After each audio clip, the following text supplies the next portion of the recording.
All right, up next is Spidermind Games. If you want to have a seat, if you're watching this, join us for this, please take a seat. I'm going to hand you over to the amazing, the spectacular, the vernacular. I've run out of aculars. That didn't take long. It's Jon from Spidermind Games! Thank you! Oh, bless you. I even get a clap. Thank you. Well, I'm going to start off with an apology. Unfortunately, you'll probably notice that Spidermind Games is normally made up of at least two people, and my co-founder unfortunately tested positive for COVID at the beginning of this week. And he was quite critical for this next hour, because what we were going to do is we were going to introduce you to the LaveCon Elite Dangerous Odyssey Alpha Community Deathmatch, which was going to basically be a live action game book played in the Elite Dangerous world, in which basically most of the people here were going to end up dead, but there were going to be some lovely t-shirts to give away at the end. Unfortunately, because he's the writer and I'm the producer, he writes stuff and I produce it, so the writing didn't happen because he has COVID. But instead, we have got something which some of you may argue is just as good, if not better, and that is my esteemed colleague to my left, Commander Wishblend, is going to be running through a creation that her and some of her co-commanders have been working on for the last year. It is enormous. And what it is it is an Elite Dangerous role-playing game edition. It's being created by the community, and it's being supported by us at Spidermind Games. So by the time this entire mammoth document has been completed, we will be turning it into a PDF that we will then be giving away to any players of the RPG for free, but we will be producing it to look like all the other books in the series. It is called, quite aptly, EDRPG Evolution. It is an addition to the game, but as Alison will explain to you in a second, it's basically upgrading the RPG to incorporate everything that Odyssey has given us. So that's what we're going to do today, and she's going to finish off her presentation with a little question and answer session, so if anybody does have any questions about it, please feel free to ask them at the end. Just before, however, I hand the mic over to Alison, a couple of announcements. First of all, Wishblend is also running 4 EDRPG sessions this weekend. There are going to be 2 today and 2 tomorrow. The ones for today are 4 p.m. and 9 p.m. The ones tomorrow, 11 a.m. and 2 p.m. If you'd like to sign up to play the RPG, whether you're a veteran at RPGs or you've never given one a go and you'd like to, then please head over to the signing up area, which was reception by the bar in the other building, and there's a sign-up sheet there for that. So please do give Alison your support. And also, I just want to give a quick shout out to the other commanders who have worked on this project. We've Commander Lazarus, Commander Ratchet, we've got Kevin Massey, who was the artist, the main artist in the Elite Dangerous role-playing game. They have all worked extraordinarily hard on this document. They're not here today, but I just like to give them a shout out and give them the recognition I think they deserve. I'll shut up now, because that's all I've got to say, and I'll hand over to Alison. Commander Wishblend. Hello, and thank you for attending. So the document evolution will be in the board game Spiderman game room, which is room 132, if you want to have a good old read later. We also have a Discord where we coordinate it all with. So, yeah, the reason it's called Evolution is because literally we took the core book and the supplements and we've basically evolved it in a team effort to include loads of stuff like the power play, weapons, fleet carriers, Thargoids, and a few other bits and bobs. So I'm just going to go through and give you a brief run through what we've got. It probably won't run for the hour, but it'll be hopefully a Q&A at the end.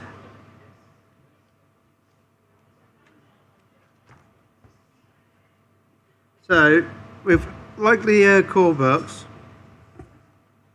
Yeah, like the core books, we've also got a few stories scattered through. I've got one in the style of it called Energy Cell Research, which basically explains how the Odyssey spacesuits get incorporated into the EDRPG.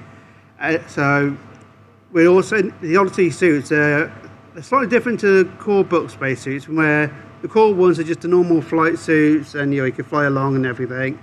But the Odyssey spacesuits, if you play the game, they've got shields and power issues. We've actually got that mechanic in the game, so when if you're using the Odyssey suits, you're basically having to manage the power requirements where you go through the actual missions and that. So we've got the background mechanics and that of each of the different manufacturers from the Odyssey. So if you've played the game, you've got your own equipment, weapons, and outfit and spacesuits. You probably know what they are. We've got a new mission generator, just like in the original core book, but this one's got like multiple twist options. So you got the original one, like you've been hired by someone called the Unknown Engineer to get some resources, and as you're going along, you find a twist that you find a shipwreck in the asteroids where you're mining, and you might then get something dodgy on the shipwreck, or you might get pirates turn up. It depends on the twists and that. As I say, we've got one of my fellow commanders working at Lazarus. He's actually working on the Galactic Powers power play, background, bringing them into the RPG, which also bring in the power plays, specialised weapons like the resonance shields and the pack hound missile launchers for a couple. We're also bringing in a slightly different ranking system for some of the weapons, because while the core book weapons and supplement weapons, they're all basic weapons. When you get to the Odyssey weapons and equipment, you've got the level 1 to 5 where they can be upgraded. The main difference between the Odyssey weapons and the original core book weapons is the Odyssey weapons, they come with modifications built in, and also you can be modified accordingly. I'm not going to read through all the modifications because there's a lot of them, so just pop along, have a read of the book, or go along to the Discord and look at the PDF link where it's constant work in progress and that. I say we've got the three main suits. You've got the Artemis suit, the Maverick, and the Dominator. Well, we wanted to make them unique in that, so we tweaked them slightly, where the Artemis Explorer is a recon specialized suit, not good for combat, great for exploration and recon. It's powered to, and battery power to air oxygen ratio is actually 2-to-1, where you actually get twice as much power oxygen out of the actual power. Not good for armor, but it's great for scouting around. The Maverick Scavenger, it's the pack rat of the suits, where you got an extra backpack to help carry the salvage you'll find. It's got reasonable weapons and everything, but it's mainly done for like picking up extra suit items and that. The combat suit of the three is the Dominator. Dominator has a lot of weapons. It can carry like 2 rifles or 1 heavy weapon. So it's got a lot of armor, a lot of weapons capability, but the power side is actually a bit lower than the other. So you have to adjust accordingly. I say we've also got an issue with cyborgs. Well, how can the cyborgs basically wear the new Odyssey suits with all the upgrades? The cyborgs, until they get the carapace fitted, they can still wear clothes and suits. Once they get the carapace fitted, they can't. So the way around that is the cyborgs without carapace got a specially engineered suit where, say, like for example, they've got artificial arms and that fitted. The actual suits go around like a suction bit around the actual silicone up bit of the arm, so it's still airtight. So all the weaponry on their arms and everything can still be used. Once they get to their fit, where they've got a carapace, so that they don't need to wear a suit, you've got they still need to use the arc cutters and that from the suits. Well, we've basically modified it so basically they've got like an arc cutter in one of their fingers, so they'll be able to cut their doors now with their fingers instead of using an actual arc cutter. We've got a whole module power usage here of where we've converted the Odyssey, things like the jetpack and how long it takes to turn the shield on and arc cutter and everything. We've got it all worked in the book, and that again, it's best to come along and read it because it's like a page and a bit. As I say, we've also got shields and weapons. We've got a bit where we've clarified weapon sizes because it's a case of, well, which weapons does the short range, which is the better for the medium and long. We've got them in here along with the Odyssey weapons, kinetic weapons, energy and heavy. We're also bringing in the plasma guns and that from the Odyssey, which does like absolute damage in that. So I think the gist is you get the normal like energy or kinetic damage, but then you get some damage over time with the plasma effects on the suits. But as I say, it's still a work in progress. We're also bringing in what's classed as exotic weaponry. These are not in the game, but it's just other things we're bringing in, like bolt casters and bows and that, with a special selection like steel-tipped arrows, tungsten arrows, explosive EMP arrows. So it's just a bit more of the silent kill type thing if you need it. Again, we've got the Odyssey equipment needs, in the game it's an upgrade option. But so we've basically got two ways of doing it. You can either get the credits and pay for the upgrade, or if you're in a game and the GM prefers to go out and gather the resources, we've got that gathered as well, where we've got a list of resources, how much you need to upgrade. We've basically gone from a simple upgrade from 1 to 2, you need 1 item, 2 to 3 would be 5, then 10, and then 15, which would be level 5. Again, it's all in the book, which will be in the Spidermind game room, so you can come along. We've basically got all of it, basically the suits, kinetic, weapons, energy and plasma. Also got a list of all the suit modifications, which you can add, depending on when you upgrade, it gives you more modification slots.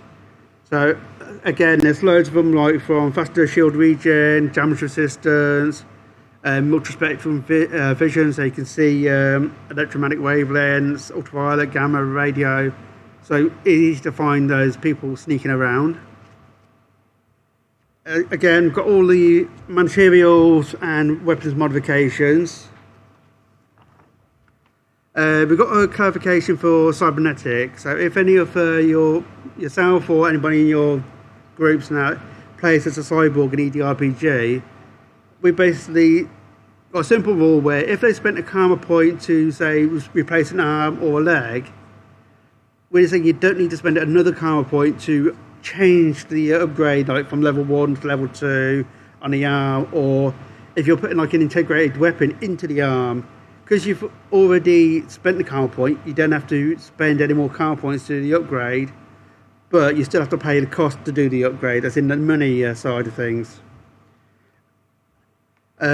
We've got loads of integrated weapons and that, from shotguns to lasers and rifles, even grenade launchers.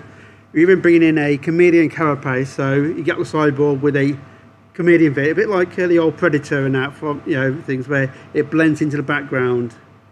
We've got a whole set of here, level 5, stealth, different cloaking abilities, optical cloaks, stealth, thermal and EM cloaks. Heads-up display, so you've got cybernetic eyes, now you've got the bit that goes in the eyes, so we've got the HUD. And along with the voice modulators and that, to change that. We do have a section for clothing and armour, but at the moment it's pretty much bare because we haven't got much in that at the moment. New vehicles, and in the core book we've got the basic SRV and different variants of it. In the upgrade, we've basically been in the Scorpion SRV plus new vehicles. In a group, by game we did a few weeks ago, well, a couple of days ago, the players actually, one of them was a high-end engineer repair and that, and he basically knocked together a small drone, ground drone in that, and it had a little compartment with a grenade inside of it, and he actually remote controlled it by the Riscom, and basically sent it out, and basically if it got attacked, it fired a grenade and backed away. And while it's not in here, it is going to go in here now once he's worked out the mechanics. As I say, it's work in progress, so any new ideas, as long as it fits, we'll stick it in. Another story here, the Unknown Engineer. He's basically an engineer, basically like the ones on the main game, except he's not in the main game. You have to read the story to get the gist, but the main gist of it is he can't set up an engineer base on any of the planets and that because he's annoyed somebody of power and they keep attacking him. So he's basically got a fleet carrier and modified it, and he goes by the name of the Unknown Engineer, and he's basically go around from system to system in his modified fleet carrier called Scrappy. To unlock it, it's pretty simple. You find him, which will be just something to the GM, and then again, you need to just build a round. It could be you need to defeat some people coming in to attack, or you need to go mine some resources. And there's also this is where you get the option of doing the custom ship builds. Now, that's something that's coming in at the end, but the custom ship builds, the idea is that you get this shell of a ship, and you'll be able to basically cherry pick this part, that part, and that part, and put it in the ship. It's still very, very early stage, and that, as in, like, only got the idea going through at the moment.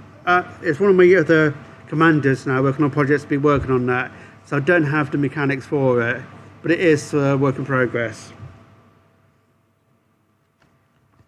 With regards to fleet carriers, well, how do you get a fleet carrier in EDRPG?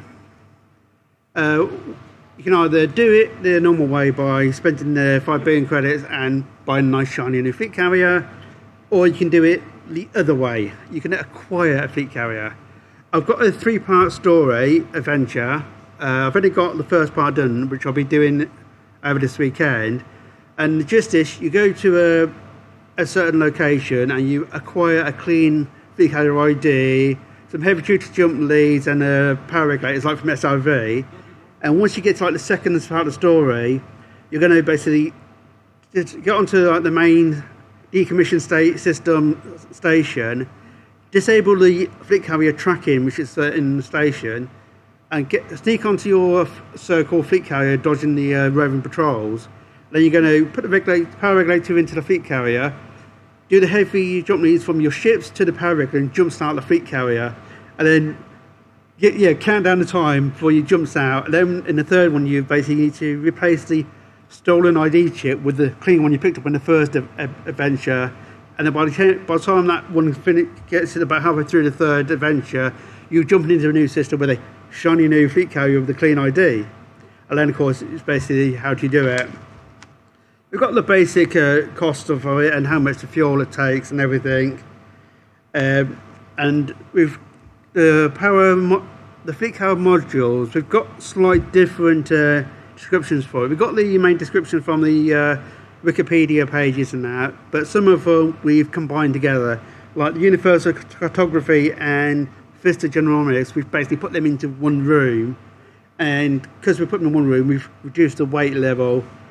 And the same like the repair ammo and all that, we've just put all that in a maintenance area. So it's reducing the weight of the carrier for jumping. And so it's still work in progress. Between adventures, we've got the basic ones at the moment, but we're evolving again, adding new ones in. We've got exobiology and material sampling, which needs the Artemis suit, which should go out and basically scavenge resources, and you got a dice roll to see how much you make. You got a scavenger between adventure where you basically, again, you're doing perception. You roll a 1d10 to get a number, then you roll times that by your perception bonus, gives you how much money you're making. So that's another one. And then we've got a Cqc Arena, because basically on the original core book you got the bounty hunting. It's very high risk and damaging your ship. The Cqc Arena is basically using like the small fighters and that, so it's a combat mechanic you can use, but you're not damaging or risking your ship. You can have your own like fighter, or you can use one of the pre-made ones.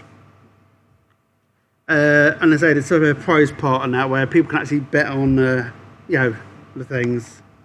There's a whole big section of passenger transporting. So if you're into the passenger transports, the belugas, the dolphin, again, we've got a whole section on here of basically how it works. We've got another story here of life as an Apex taxi driver, and basically got a mechanic here for basically using the Apex. Then we've got a whole section for refining and updating certain mechanics. Like we refine the credits descriptions, like how does you got the three different sets of credits, but most of the game they use just credits. But in the actual core book, you've got discrepancies. Some say the money is held in secure, where bank type things, where behind biometric security. Others says they're like on data chips. So we're basically thinking a bit like cryptocurrency, where if it's in the secure bank thing, it needs biometric security. If it's not, it's on like a data chip, and you can basically just access it with your Wi-Fi, comlink. We've got internal slots. When Frontier brought in the combining from one of the small two bays down into like 2 ones, we've brought that into here. We've got new values for all the weapons, like beam weapons, missiles, and all that, because power levels. The advanced docking computer and super cruise, because it's all combined into internal now. We basically modified it and brought it in. So that's this bit here. We've got a whole section which is work in progress of the limpets, limpet controllers, the hull repair. We're looking at bringing in a corrosive limpets and having a bit where if you get the thyroid goo on your ship, you need to have a corrosive limpet to get it off. Engineering, we've simplified it all. So again, it's easier just to read through and that. It's a big section. Then we've got experimental effects. These are like the Concorde sequence, the scramble spectrum, pulse disruptors, mining lances, enforcer cannons from the power plays. They're all in here. They're all coming into the update. So if you've missed them, then they're there. Shield rebalances. We've basically got, if I grab this lot here is basically 50 odd pages, 1 ship per page, of every ship having its shield rebalance done. So it actually works better. We've also got individual bioweave and prismatic shield stats in there if you want to have them in your games. We've also got done the same with shield mercenary opponents, etc. Rebalance ship weapons. Again, small, medium, large, huge. We've got rebalance the escape from space combat, where if you're basically doing the dogfighting and you're trying to flee, well, normally you try to flee and the opponent basically tries to pursue you. If they catch you, they drag you back into dogfighting. But in the game, if you're in an Anaconda or a beluga, and you're trying to flee, then the smaller ship's not going to mass lock you and drag you back, because literally your ship's too big. So we've added new mechanics and that to change the mass and that and agility of the ship. So it more realistically, if you've got a heavier ship, you get away. We've got a whole section here for rebalancing the explosive rule, because in the core book, you can basically do impossible throws with grenades, saying, I'm just throwing this grenade down the far end of the room, then it's going to explode. But realistically, if I throw it, it'll probably hit halfway. We've got the whole mechanic here fixing that issue. Same with targeting modules and vehicle hangars.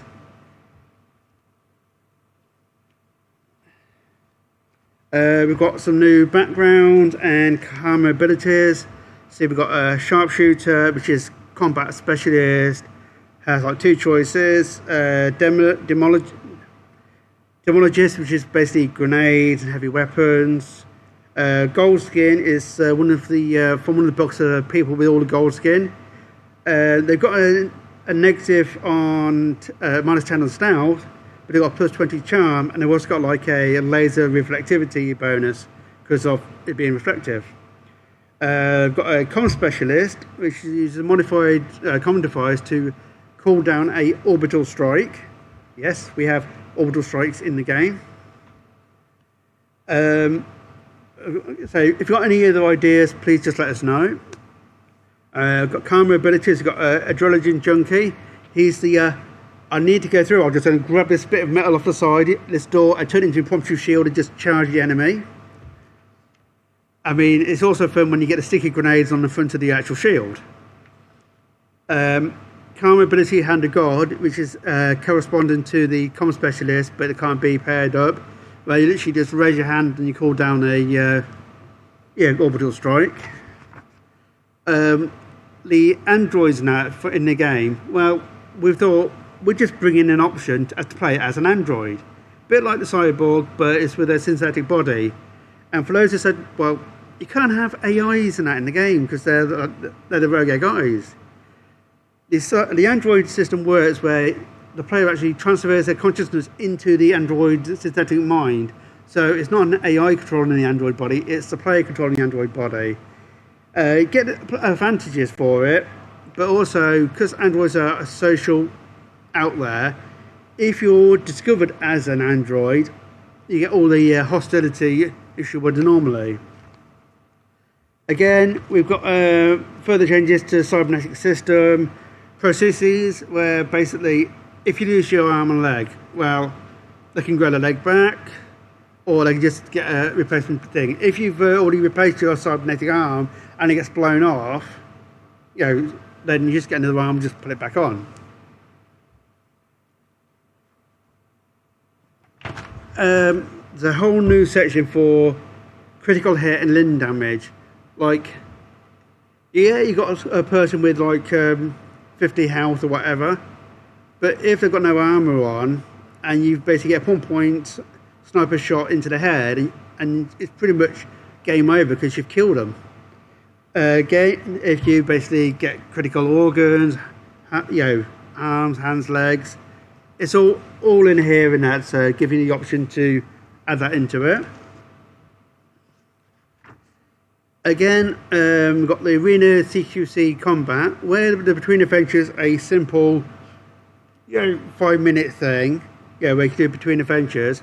The Cqc Combat, it's like normal ship dogfighting, but instead of with your big ships, it's with the fighters. So you can also get that mechanic going. And so I've got all the ships here with their shields and other bits and bobs.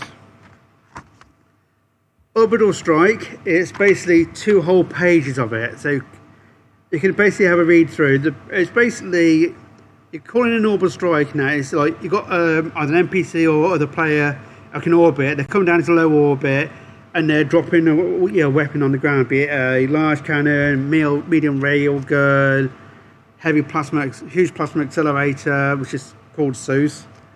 And they do like the grenade was. You got the little 9 grid square, and you roll to see how direct it is, and depending on, you got a delay of how many turns before it hits. As someone might see it coming, they might not. So there's lots of damage, and you got damage here for personal, as if it hits a person, and also vehicle.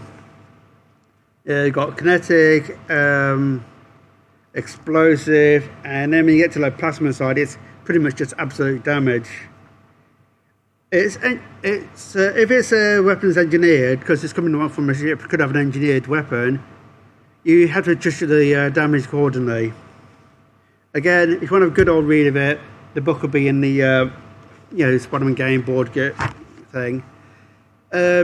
Money. If you've been playing the game for a while, you've probably got a load of money built up and that when you're between adventure rolls and that. We thought we need to give you something to do with that money. So we're introducing, and we're not saying you have to do this in real life, but we're introducing a gambling mini games, card games and slot machines. So it's something to spend your money on. But I say we're not saying do gamble in real life. It's just in the game. Then we're coming into Thargoid editions. The small scouts, we've pretty much got all them in, the Marauder, Berserker, Regenerator and the Inciter. We've even got the basic swarm mechanics. We do have in the Cyclops, Ballast and Medusa and Hydra variants, but we don't have the stats for them yet. We need to work out how many weapons they have, what does the weapon do per turn and all that. So if anybody knows that, please just let us know. Of course, if we're having Thargoids, we have to have the Guardians. We've got some lore here from the Guardians, the tech, weapons and all that. We've even got the Guardian Sentinels, stats and that, of how its movements and everything. And we've got the hybrid technology like the fighters and also the hybrid weapons and modules. We're also bringing in Guardian personal weapons, which is not in the game yet, but yeah, we're basically bringing it in. Then we've got just a small bit of back, which is a ship catalogue, which tells you where each ship is and each core books and that. In here, you'll find the numbers where you go down the agility, and it's like, for example, the Cobra Mark III Merit agility was 5 in the the core book. We've actually amended it to 7 because it's got a better agility. Where the Python, say, it's goes from 2 to 4, and there's some other ones, through here. So it's just a handy guide of where's that ship. And then, of course, right at the end, we've got the custom spaceships, which I say it's being worked on, and we've got an errata to get all the ones that have been missed in the past. And that brings us to the end of this. So does anybody have any questions? Well, first of all, I'd like to say thank you very much indeed to Wishblend for coming along and being basically landed in it at the last moment when I said to her, by the way, we can't do our thing. Can you just let everyone know about your upgrade? So a massive thank you, Wishblend, for going, yeah, go on then, and giving it a go. So thank you very much indeed. Yeah, no problem.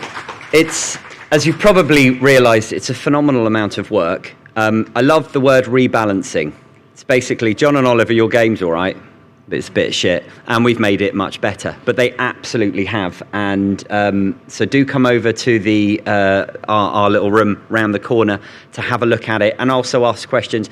And I do strongly suggest, if you've never given the RPG a go, then sign up for one of the games and have a crack at it, because it is a lot of fun. Talking of games, we've also brought down with us some of the Elite Dangerous battle cards. So they're also in our room. Do come and give a go at those. They're the 2-player card game. And there are some books that we've had left over from our time at UK Games Expo. Because I can't take them home because I'm on the train and then I'm flying, we're selling everything in the room. There's not a lot, but we're selling everything that we've got left over at half price. So if you want to come and grab yourself a copy of EDRPG or a copy of our Legendary Kingdoms Choose Your Own Adventure game book, then they are all over in the other room for half price. And also I did get somebody come along and ask if they could buy one of the neoprene battle card mats. Come over and throw a couple of gold coins our way, and I can let you have one of those. But other than that, thank you so much for your attention. Apologies that it wasn't the community deathmatch. We do have that saved for next year. So you have to come back next year now to play the community deathmatch. But in the meantime, thank you very much indeed, everyone. Brilliant.